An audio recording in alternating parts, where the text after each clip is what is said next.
ladies and gentlemen, welcome back to the channel. In today's episode, we have something special. We're going to be listening to a clip from Tom Lee. It's only about 3 minutes long, as well as 314 Research Warren Pies. Okay, these two fund managers are some of my personal, they hold some of the most respect in my view.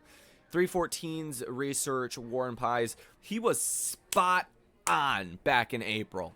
This guy did not miss a beat. Almost exactly as he projected, the markets evolved. Tom Lee is obviously someone that always provides some great insight, so we're going to get into that. But I also want to share my personal expectations and the foolproof way. Like, if you have two brain cells up top, to make a fortune no matter what happens next in markets. It's a lot simpler than you might think, but it does involve some emotional discipline. You can't be a crybaby out here and expect to make money. Okay, that's how it is. So I will share my personal game plan, what I plan on doing, how I plan on buying this market or hedging. I will let you guys know all of that in today's episode, so you're ready to navigate this market starting off on Monday. Do me a quick favor first, hit that like button as well as subscribe to the channel if you have not done so already, and check out that link down below in the description of today's episode to come join the trading community. Now, before we get into my thoughts on this market, my game plan ahead, and how I plan to navigate things to make a fortune, no matter what happens, no matter if we recover from here, no matter if we continue to crash from here, that's something you really need to hear, but I think you should hear the institutional side of things first. We're going to start this video with a clip from Tom Lee here that says, market pullback may be overdue to an extent. Another big macro market voice. You know him, Tom Lee, co-founder, head of research at Fundstrat. Tom, it's only one day.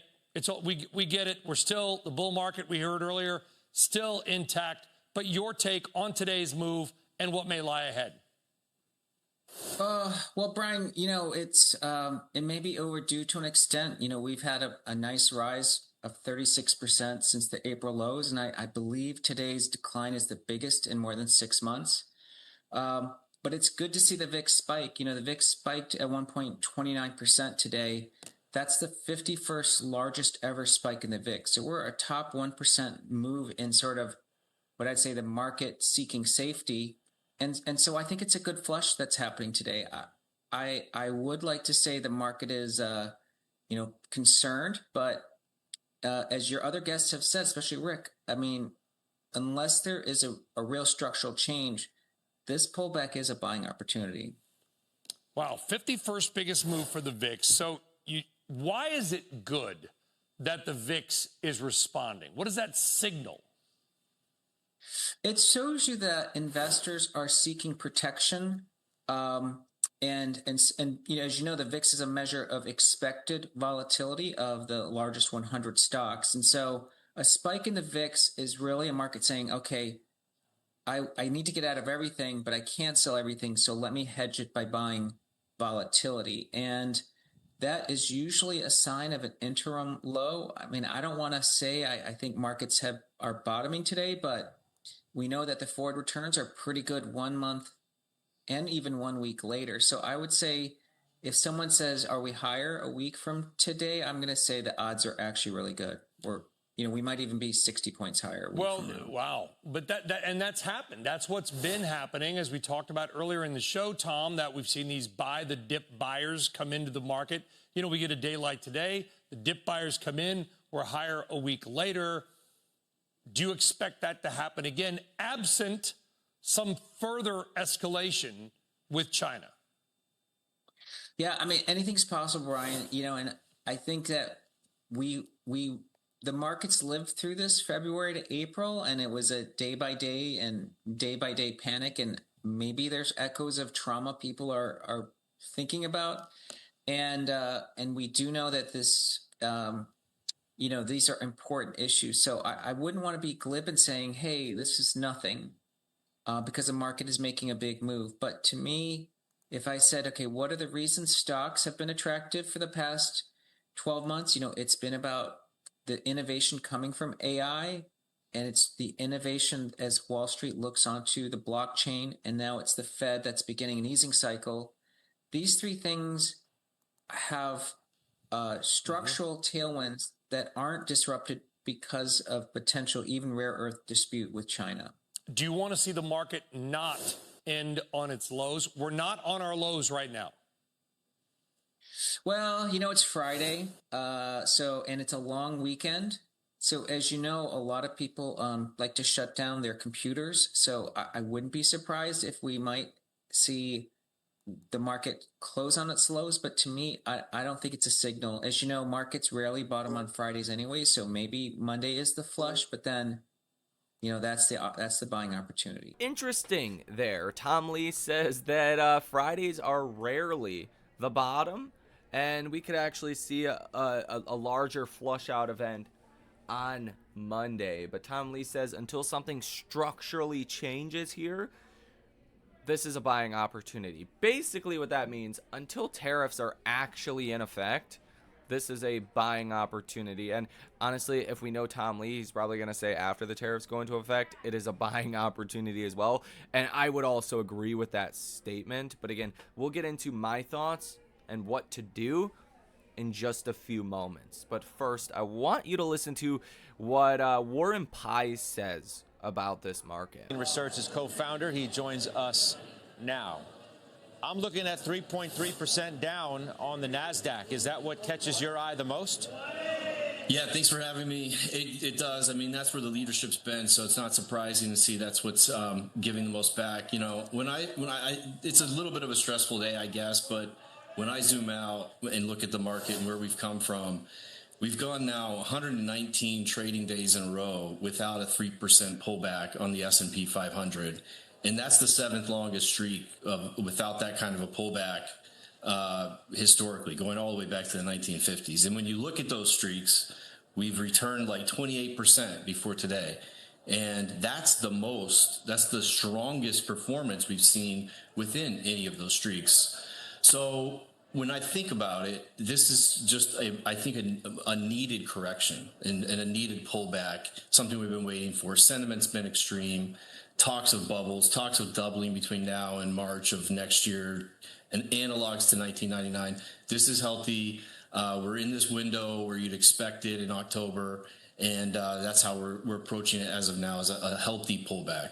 But I mean, sometimes you look at these things and it sounds like this is what you're suggesting is we were overbought, we were due for a pullback, and now we're getting it. And sometimes you can't point to an actual catalyst that would send you into that sort of atmosphere in the market, whereas the difference today is we have a serious catalyst, and it's a renewal of tensions between the United States and China.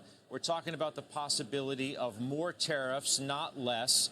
The market had sort of been anesthetized to the whole issue because we haven't really talked about it all that much, and it figured this too shall pass, and we'll get on to talking about rate cuts and positive earnings. But now we have a serious concern to think about, depending on what the president does and if he does it.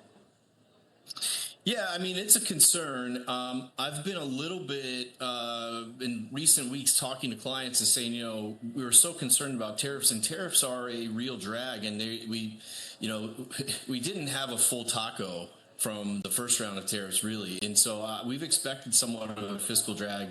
Our recommendation for clients is to keep a full equity position and then have an overweight bond position, and in fact have skewed towards a little bit of duration. And you can see it on a day like this, because I think that if we're gonna have another flare up in these tariff negotiations or some kind of trade war, I think that bonds will end up being the place that you want to be, because it's going to manifest itself as a growth scare. So that's been the way we're playing it. I think we've gone through this, and ultimately we've already tested the limits of what Trump can tolerate. And I don't think I think the taco trade is still with us. Yes, there could be a little bit of danger in saying that. But if we get a little bit more weakness in this October period, I think you'll see a capitulation on his part, and ultimately we'll get back to where we were, a few weeks ago, and it's just going to be a nice sentiment reset. That's how I'm interpreting it. So most of Wall Street is saying pretty much the same thing, that this is a buying opportunity, the trend is upwards, this is a sentiment reset, and I agree with all of that. But if I have to be the bearer of bad news, I will be. There is a small but possible possibility that Trump does not give a F about anything, and this does evolve into a much larger crisis, like recession, okay? There's a chance of that. I'm not hearing a lot of Wall Street talk about that, so I want to throw that out there. In the worst case scenario, you need to be prepared for that, okay? After a 3% decline from the highs, it's not the time to be all in on margin, okay? It's not, because there is the risk of a recession, which would be a substantial decline from here. The moment you want to go, quote unquote, all in on margin, which I'm not a financial advisor, I am not a financial planner, this is not a recommendation. If you listen to these videos, you will lose money, blah, blah, blah. Don't be a jackass, okay? But the time, theoretically, you would want to go all in on margin is when you're down like 20+%, right? That is when, historically doing that, you're going to do very well. It's not after a 3% decline. But after a 3% decline, you want to be real with yourself. What the worst case, best case scenario is. Best case scenario, Trump announces tomorrow on Sunday that, hey, he's going to have a call with China's president. They're going to try to get these things worked out. Stocks recover. In that scenario, you want to have taken advantage of the 3% decline because you're probably going to get most of that back the next day, right? There's always going to be the chance that at any moment, whether you can respond or react to it or not, that things are going to get much better. I think by far the highest likelihood is Trump doesn't want a recession. He doesn't want a bear market. He doesn't want, the U.S. to start falling behind in AI, blah, blah, blah.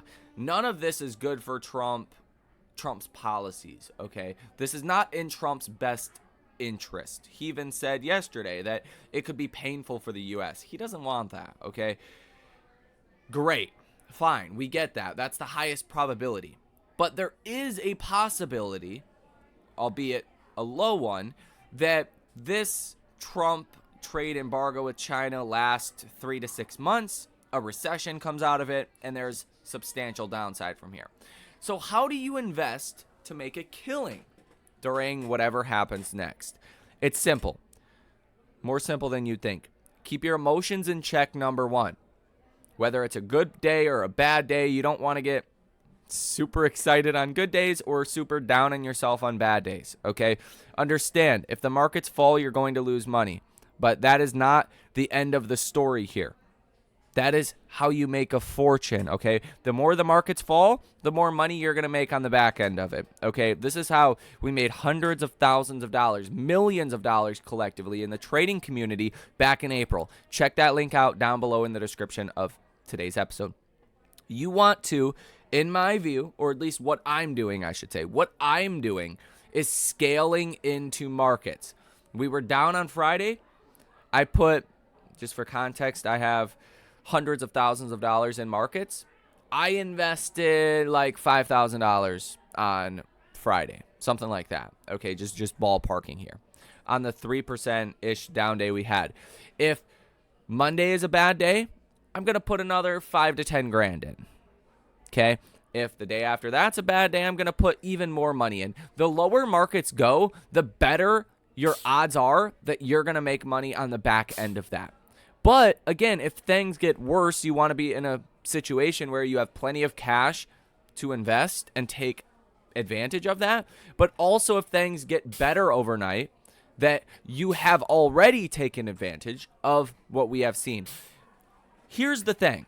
I can say this, that I'm scaling into positions, that I'm putting all of this money to work, because my backdrop of my expectations, my game plan, the core thesis on why I'm bullish for the next 12, 24, 36 months has not changed. What is that backdrop? That is, I'm expecting the big beautiful bill, no tax on tips, no tax on overtime, being able to write off auto loan interest, 100% capital depreciation, among other things, is going to benefit the economy and the consumer by mid 2026. You're going to start to see and feel those benefits. That's number one. I believe inflation is going to come down. I think the labor market is not going to dramatically weaken, that things are actually going to start getting better in 2026. Okay? You're going to have plenty of Fed rate cuts. We're getting a new Fed chair, which is probably going to give us more rate cuts than we are expecting for next year. Okay? I believe AI is alive and well. I believe we are in an AI Cold War. I believe that we have no choice but to invest massive amounts of money into AI, and that is not going to stop. Okay? There's no other way around that. It's not going to stop. We are in a micro Cold War, which means like Microsoft is competing with Google, and Google is competing with OpenAI, blah, blah, blah. Google, for an example, has no choice but to spend as much as they possibly can on AI, because if they don't, what's left of Google 10 years from now? Okay, so that's a micro kind of AI Cold War, company by company competing with each other or working with each other. But then on the macro level, you have America versus China. Long before America loses the Cold War with China for AI, an AI arms race, if you will, the government's going to be giving out hundreds of billions of dollars in grants. Like, if you think we have an AI bubble today, I don't know where you get that from. Because last I checked, the government's not giving out hundreds of billions of dollars in free money for private companies to compete in AI. Okay? That's what will happen if we start to fall behind China. Okay? And again, just to circle back, none of this is in Trump's best interest to have a bear market in the US, right? That doesn't fit into Trump's game plan. That's why I think the odds are so high that we do get this situation worked out. But long story short, that is my solid foundational backdrop here, right? That is why I want to scale into markets. Now, if you think a recession's coming next year, or you think, XYZ inflation is going to be a problem, this is probably not going to make sense to you. Okay? And you ultimately want to come to your own conclusions. I think most of us agree with a lot of what I'm saying, right? Real estate starts to move next year. People are able to buy and sell homes. They're going to take hundreds of thousands of dollars to their bank account once they sell their home and are able to buy a new home at a reasonable price. As rates come down, they're going to have a lot of money to spend, right? Add that to the thesis. There's a lot of things going right for markets until we have a trade embargo with China that lasts 3 to 6 months and we actually get a recession catalyst. None of that changes. As I've talked about on this channel before, I think we are one big shock event away from a recession. November 1st is not a shock event.